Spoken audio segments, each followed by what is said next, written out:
Hi there, Bud Gragg. And, I'm sure you know where I'm coming from by now, but I'll tell you anyway. Chandler, Arizona, and it's a bright and early morning here in my backyard in Chandler. Good morning to the world. I just had a quick thought. I wanted to get this on video real quickly.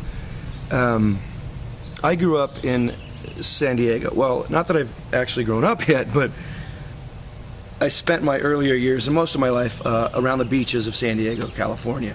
Pacific Beach, Mission Beach, South Mission Beach, etc. And growing up, well, I still have a best friend. His name's Terry Gerson, but I grew up with Terry in the beach areas, and his father's name was Stan Gerson. And Stan had a place literally steps from the ocean.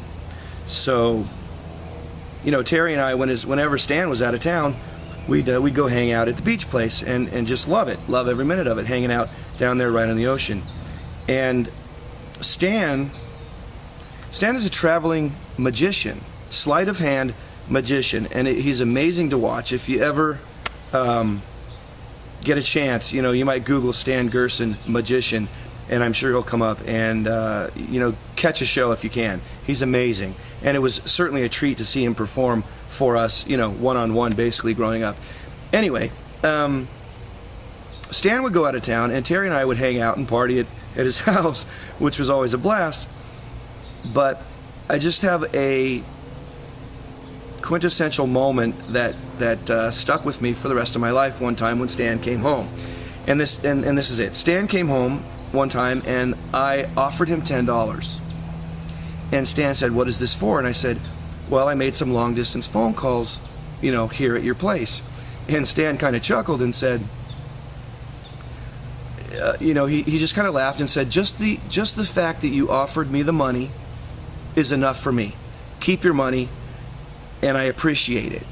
And so to me it was a testament of my character, because, well, I was nervous to give him that $10. I distinctly remember this for two reasons. Number one, I didn't want to admit that I used his phone for making long-distance phone calls. And number two, $10 was all I had at the time. And it meant probably eating for the next week, top ramen. Anyway, so that's a moment that just sort of stuck with me forever. And 3 or 4 days ago, a good friend of mine came to me and asked me for help, asked me for some money. And I said to this friend, just the fact that you had enough guts to ask me, because they didn't want to.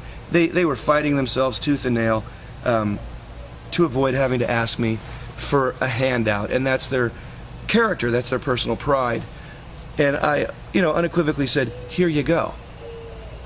And because of their character and because they're true blue friends, I have no doubt in my mind whatsoever that they'll pay me back when they can. Okay? Times are hard for a lot of people, and I was in a position to help, and because they're the true blue friends that they are, and because of their prideful character, I had no problems whatsoever helping them out.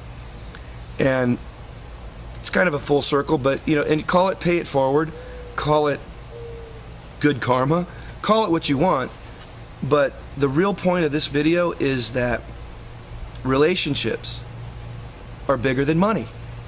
They always have been, and they always will be, and I don't want you to forget that, because there's a lot of people in this world that are getting caught up with keeping up with the Joneses and having the Rolexes and the Porsches and the bigger and better everything, basically.